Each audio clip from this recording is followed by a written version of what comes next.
Hentikan spekulasi, hapuskan berita yang tidak pasti, tak pasti jangan kongsi. Penyebaran berita palsu di media sosial boleh mengelirukan masyarakat. Malah ada di antara berita palsu ini yang saja diwujudkan bagi menimbulkan kemarahan suatu kaum, agama dan perkara-perkara yang menyentuh institusi diraja. Jadilah pengguna media sosial yang bijak dengan sentiasa membuat semakan di portal sebenarnya.my atau portal MyCheck Malaysia. Assalamualaikum, salam 4 Ramadan dan salam Malaysia Madani. Pastikan sahih edisi Jumaat 15 Mac 2024 bersama saya Nadine Nordin. Kita mulakan dengan segmen sahih.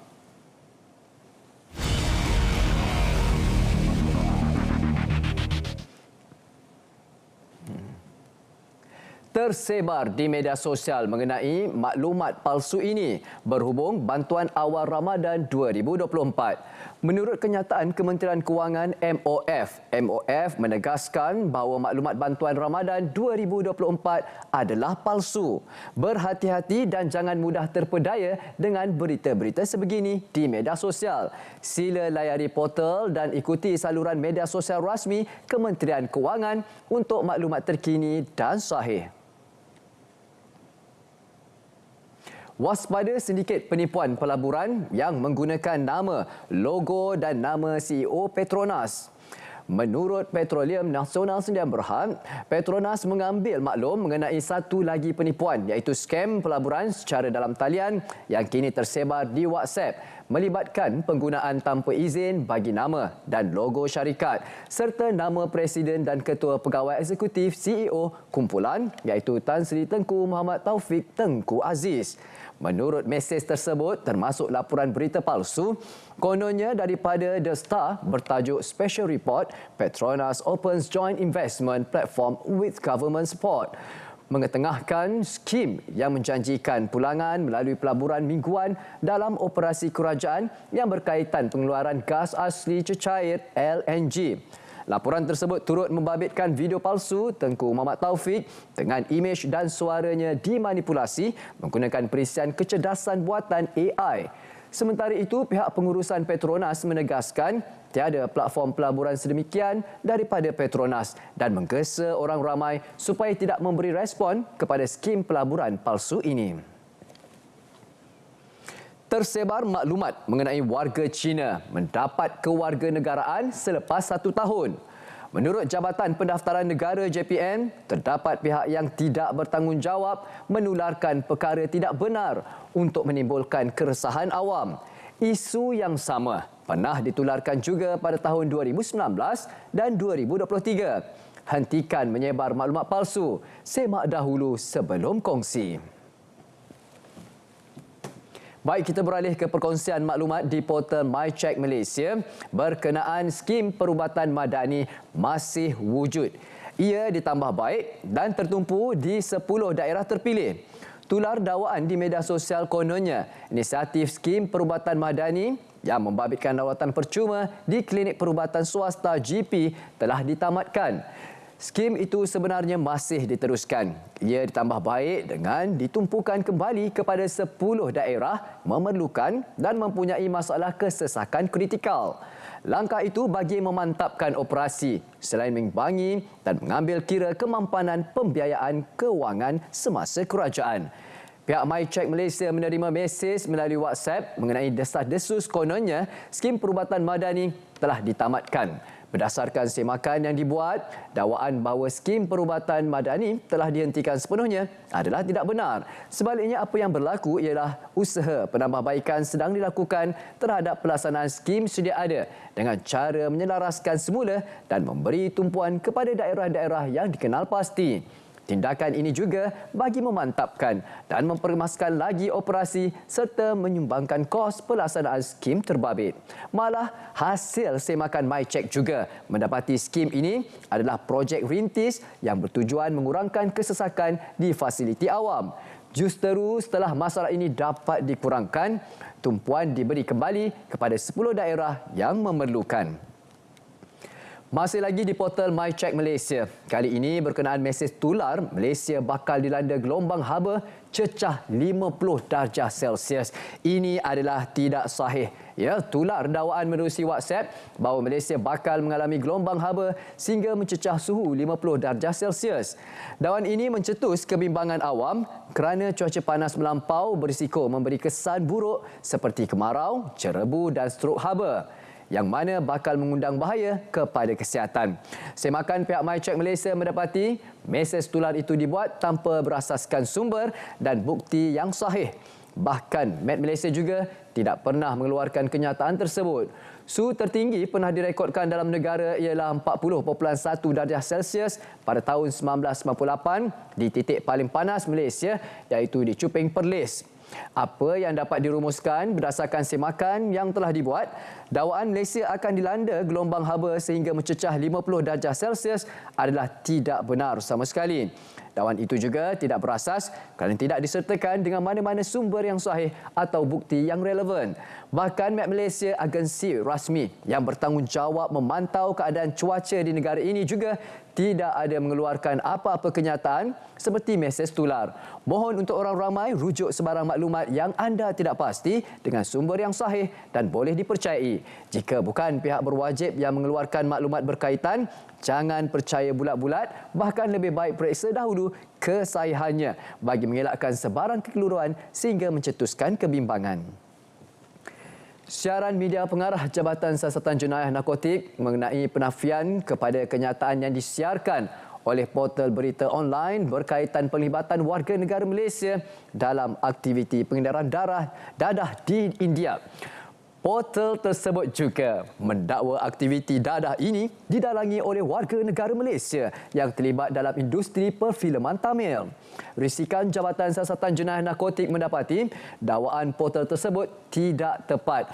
Walau bagaimanapun, pihak JSJN akan terus menjalankan risikan lanjut berkaitan perkara ini dalam usaha mengekang aktiviti pengedaran dadah di Malaysia.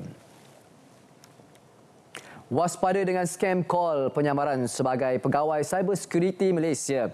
Pihak Cybersecurity Malaysia menggesa orang ramai supaya berhati-hati dan berwaspada dengan penyamaran yang dibuat melalui panggilan telefon sebagai pegawai Cybersecurity Malaysia. Untuk makluman, pihak Cybersecurity Malaysia tidak membuat sebarang panggilan telefon seperti yang didakwa. Cybersecurity Malaysia juga ingin menegaskan bahawa agensi ini tidak menghantar mesej pesanan ringkas melalui SMS, WhatsApp atau mana-mana platform media sosial dan juga email. Justeru orang ramai dinasihatkan untuk membuat laporan kepada Cybersecurity Malaysia melalui cyber999@cybersecurity.my sekiranya menghadapi situasi berkenaan. Kita bawakan pula kenyataan media pengarah Jabatan Siasatan dan Penguatkuasaan Trafik, penyiaran statik jumlah kes kemalangan jalan raya dan kematian secara harian.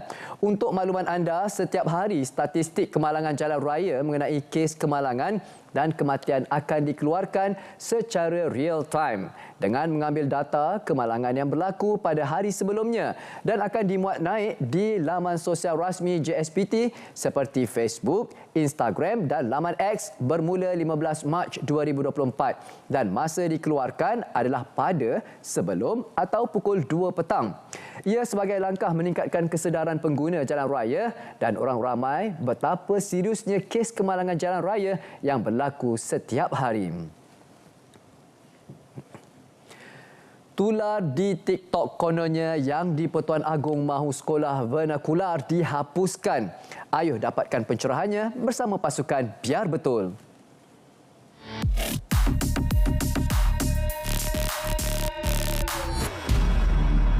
Tular di TikTok kononnya yang di-Pertuan Agong mahu sekolah vernakular dihapuskan.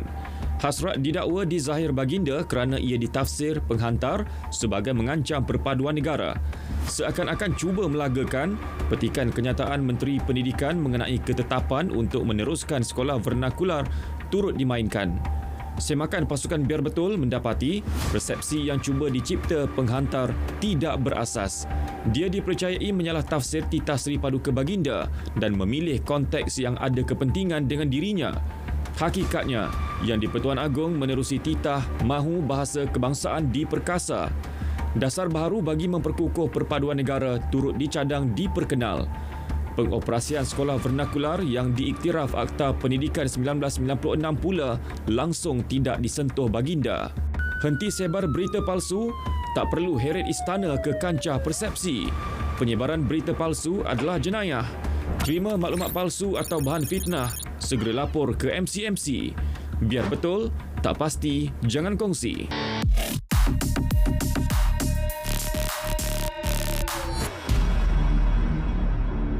Biar betul tak pasti, jangan kongsi. Baik, seterusnya kita aktifkan segmen yang terakhir iaitu segmen notifikasi.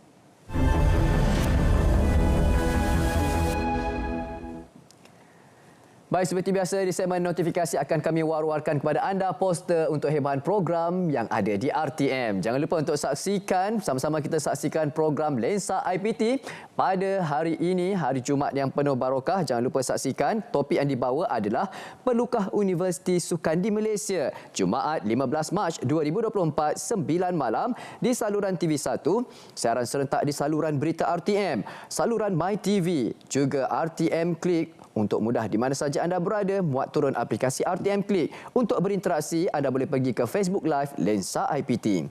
Kita teruskan pula dengan program Cuit Sikit, Jangan Sentap. Ya, dengan topik yang dibawa adalah puasa yang yuk. Anda pasti ada pengalamannya. Ayo kita saksikan kupasannya dalam program Cuit Sikit, Jangan Sentap. Ya, pada hari Sabtu 16 Mac 2024, 11 pagi bersama dua orang tetamu dan dua orang pengacara iaitu Hafiz Dolson dan juga Irfan Syamid Nasution, ya, di saluran berita RTM, MyTV, TV1, saluran RTM Klik, dan juga anda boleh saksikan di Facebook, ya, kita ada YouTube dan juga TikTok Live untuk Cuit Sikit, Jangan Sentap.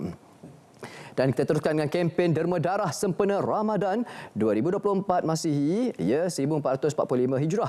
Temui kami pada tarikh berikut 20 dan 21 Mac 2024, 26 dan 27 Mac 2024, masa 6 petang hingga 10.30 malam. Bas PDN at Masjid UKM. Jadi ayo seluruh warga UKM dan yang berada berdekatan untuk sama-sama kita sertai kempen Derma Darah Sempena Ramadan. Ini pula adalah Konvensyen Perlindungan Murid daripada Eksploitasi Seksual. Jangan diam, laporkan kekerasan. 2 hari lagi, ya, 8 hingga 1 tengah hari, 8 pagi hingga 1 tengah hari, Facebook Live BHUEUU JPM. Hentikan spekulasi, hapuskan berita yang tidak pasti, tak pasti jangan kongsi. InsyaAllah kita akan berjumpa lagi pada minggu hadapan, Isnin hingga Jumaat 4.30 petang, bagi Isnin hingga Khamis di saluran TV1, manakala pada hari Jumaat di saluran berita RTM. InsyaAllah kita akan berjumpa lagi dari sungai ke segara, Palestin pasti merdeka, Malaysia Madani, tekad perpaduan penuhi harapan. Assalamualaikum dan selamat berpuasa.